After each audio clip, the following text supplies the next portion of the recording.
വീട്ടിൽ പോയി ചോദിക്കാൻ പറഞ്ഞവരെ ജനം വീട്ടിലിരുത്തുന്ന തെരഞ്ഞെടുപ്പായി ഈ തെരഞ്ഞെടുപ്പ് മാറും.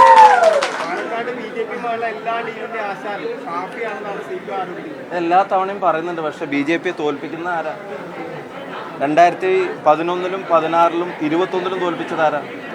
2024-ൽ തോൽപ്പിച്ചതാരാ? 2026-ൽ തോൽപ്പിക്കാൻ പോകുന്നതാരാ? BJPയെ പാലക്കാട് തോൽപ്പിക്കുന്നത് UDF ആണ്. ഞങ്ങളുടെ മേലെ അത്തരമൊരു ആരോപണം വെച്ച് ഞങ്ങൾ എന്തെങ്കിലും ഡീലുണ്ടാക്കുക, അവരെ ജയിപ്പിക്കാൻ വേണ്ടി ഡീലുണ്ടാക്കാൻ പറ്റും? ഞങ്ങൾക്ക് ജയിക്കാനല്ലേ ഞങ്ങൾ തെരഞ്ഞെടുപ്പിൽ മത്സരിക്കുന്നത്. രാഹുലിനെ ഇവിടെ കൊണ്ടുവന്ന് മത്സരിച്ചപ്പോൾ പോലും പറഞ്ഞ എന്താ, ഈ തെരഞ്ഞെടുപ്പിൽ പാലക്കാടാണെങ്കിൽ UDFനെ BJPയെ തോൽപ്പിക്കാൻ സാധിക്കുകയുള്ളൂ. അപ്പോൾ തോൽപ്പിക്കുന്ന ഞങ്ങൾ ഡീലുണ്ടാക്കുക എന്ന് പറഞ്ഞാൽ ജനം വിശ്വസിക്കുമോ? അതൊരിക്കലും ജനം വിശ്വസിക്കില്ല. പിന്നെ ഞങ്ങളൊരു കാര്യം പറഞ്ഞിട്ടുണ്ടല്ലോ, അന്നും പറഞ്ഞല്ലോ, നമ്മളൊരു ഡീൽ ഉണ്ടാക്കിയിട്ടുണ്ട്, അത് ജനങ്ങളുമായിട്ടാണ്.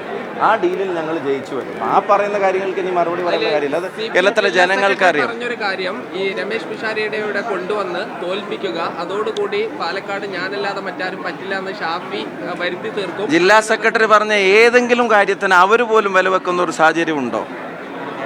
ഇതിനു മുമ്പ് പാലക്കാട്ടെ തെരഞ്ഞെടുപ്പിൽ സ്ഥാനാർത്ഥിയെ കൊണ്ടുവന്നപ്പോൾ ഇതേ ടോണിലല്ലേ സംസാരിച്ചത്? റെക്കോർഡ് ഭൂരിപക്ഷത്തിലല്ലേ ജയിച്ചത്? എന്നേക്കാൾ ഭൂരിപക്ഷത്തിലല്ലേ ജയിച്ചത്? അപ്പോൾ ഇത് ഇത്തരം ഒരു വിലയില്ലാത്ത ആരോപണങ്ങൾ, ഒരു വസ്തുതയില്ലാത്തത് ഇങ്ങനെ പറഞ്ഞുകൊണ്ടിരിക്കുക. പക്ഷെ പറയുന്നതൊക്കെ BJPക്ക് വേണ്ടിയാണ്. BJP ഈ തെരഞ്ഞെടുപ്പിൽ ജയിക്കില്ല എന്നുള്ളത് അറിയാവുന്നവർ, അടിയുറച്ച് പറയേണ്ടവർ BJPയെ ജയിപ്പിക്കാൻ വേണ്ടി എന്ന് പറയാം. അപ്പോൾ അതിൻ്റെ അർത്ഥം ഇവർ ജയിക്കുന്നെങ്കിലും അവർക്ക് പറഞ്ഞു. അപ്പോൾ ഒരു കാരണവശാലും നടപടി ഇത് ആദ്യമായിട്ട് പറയുന്നതല്ല. ഞാനിവിടെ മത്സരിക്കാൻ വന്ന സമയം തൊട്ട് ഞാൻ കേൾക്കുന്നത്. പക്ഷെ ഓരോ തവണ അവർ പറയുമ്പോഴും BJPയെ തോൽപ്പിക്കുന്നത് ഞങ്ങളാണ്. പാലക്കാട്ടെ ബാക്കി കാര്യങ്ങൾ ഞാൻ ഇന്ന് അവിടെ വരുമ്പോൾ എനിക്ക് കുറച്ചും കൂടെ പറയാനുണ്ട്. വൈകുന്നേരം പാലക്കാട് കൺവെൻഷൻ ഉണ്ട്. പാലക്കാട്ടെ കാര്യങ്ങൾ ഞാൻ അവിടെ പറയാം.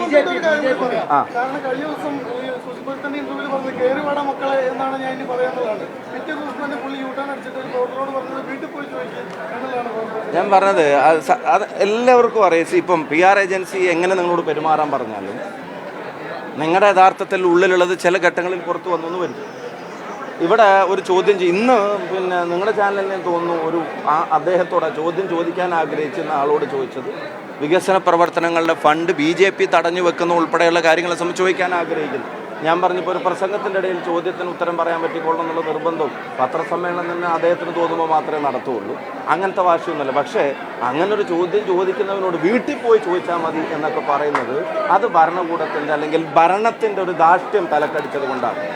ആ ധാർഷ്ട്യം കൊണ്ട് തന്നെയാണ് അവർ മുന്നോട്ട് പോകേണ്ടതെന്നാണ് ഞങ്ങൾ ആഗ്രഹിക്കുന്നത്. കാരണം വീട്ടിൽ പോയി ചോദിക്കാൻ പറഞ്ഞവരെ ജനം വീട്ടിലിരുത്തുന്ന തെരഞ്ഞെടുപ്പായി ഈ തെരഞ്ഞെടുപ്പ് മാറും.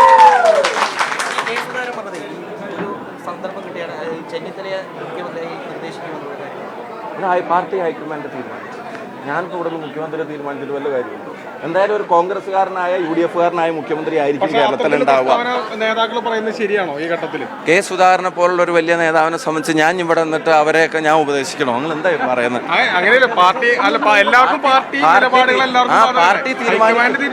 തീരുമാനം പാർട്ടിയുടെ തന്നെ ആയിരിക്കുമല്ലോ. നിങ്ങൾ വൈകുന്നേരം പാലക്കാട് പറഞ്ഞു.